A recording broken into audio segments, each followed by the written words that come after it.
When we look at ancient Greek sculpture, it's easy to forget that these figures were once bold, colorful, and meant to be seen up close, not quietly admired in a museum.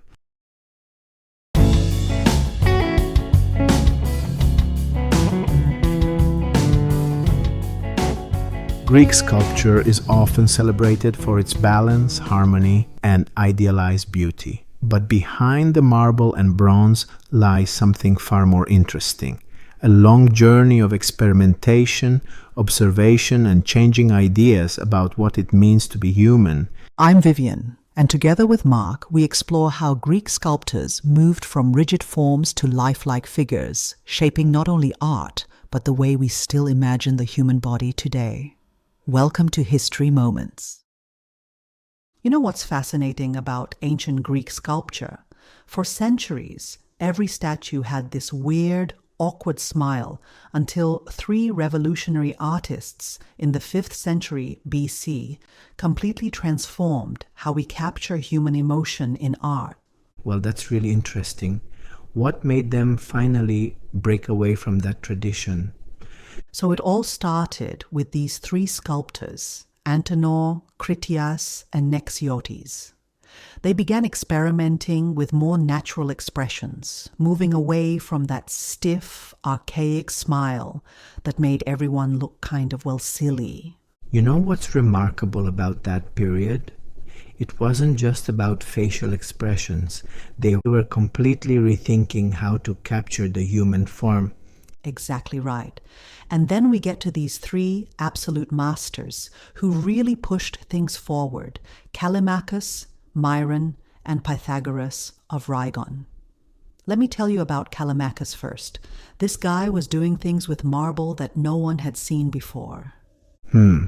But we don't actually have any of his original works today, do we?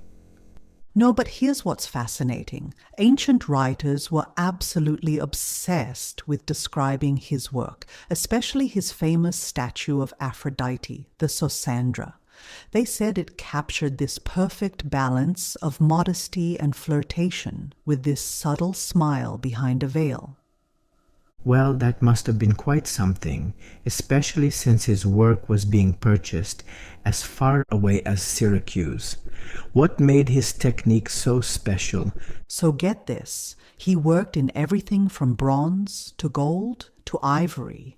But what really set him apart was his attention to detail. He would spend countless hours perfecting the smallest elements of his sculptures. That reminds me of how modern sculptors obsess over their materials and techniques.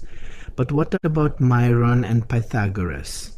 They had a completely different approach, right? Oh man, these guys were like the sports photographers of their day, except with chisels and bronze. They would hang out in gymnasiums and wrestling schools, studying exactly how athletes' bodies moved during competition. You mean they were actually doing anatomical studies in the 5th century BC? That's exactly what they were doing. They wanted to understand every muscle, every tendon, how the whole body worked together in motion. But here's where it gets really interesting. They weren't just copying what they saw. Well, that makes me wonder, how did they choose what to include and what to leave out? So they had this fascinating approach.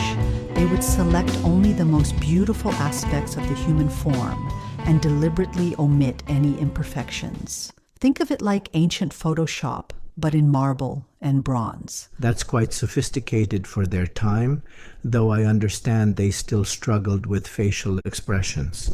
Right? And that's one of the great mysteries of ancient sculpture. These artists could capture incredibly complex body movements, but the faces often remained kind of blank or disconnected from the action. So what do you think was behind that? Technical limitations or an artistic choice? Well, that's still debated today, but let me tell you about Myron's most famous work, the Discobolus. This piece really shows both the strengths and limitations of their approach. The discus thrower, right? I've always wondered how he managed to capture that moment of tension so perfectly. So here's what's amazing about that piece. He caught this split second before the throw, where every muscle is coiled like a spring. The whole sculpture seems to vibrate with potential energy. That must have been revolutionary for people to see at the time, art that actually looked like it could move. And you know what's even more impressive? He did another statue of a runner named Ladas, captured at the exact moment of death after winning a race. Ancient writers said you could practically see his last breath on his lips. Well, that's incredibly powerful, using sculpture to capture not just movement, but these intense moments of human experience. Exactly. And then there's his famous cow sculpture that was so realistic, poets couldn't stop writing about it. Think about that. We're talking about a cow sculpture that inspired poetry. You know what fascinates me about this whole period? It's not just about technical innovation. It seems like a fundamental shift in how humans saw themselves and their world. That's such a good point. These artists were really part of a broader cultural revolution. They were breaking free from centuries of rigid artistic rules, just as Greek society was becoming more democratic and philosophical. And we're still feeling the effects of their innovations today, aren't we? Oh, absolutely. I mean, when you look at any modern sculpture that tries to capture movement or emotion, you're seeing the echo of what these ancient Greek artists started. They literally changed how humans represent themselves in art. Well, that really puts their work in perspective. They weren't just making beautiful objects, they were pioneering new ways of seeing and thinking. And here's what I find most remarkable. We're still discovering new things about their work.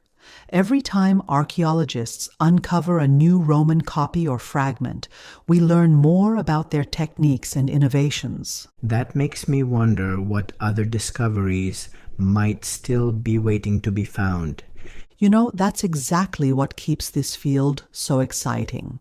These ancient artists are still teaching us new things about art, about history, and about ourselves. And about innovation itself.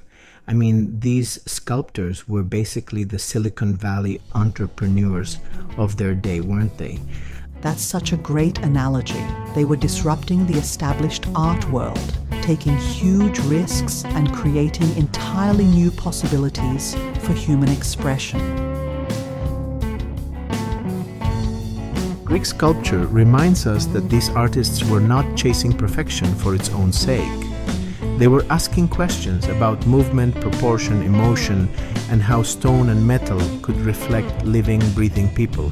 Thank you for spending this moment in history with us. If you enjoyed exploring Greek sculpture, please like, subscribe, and join us again as we continue discovering how the ancient world still shapes the way we see ourselves.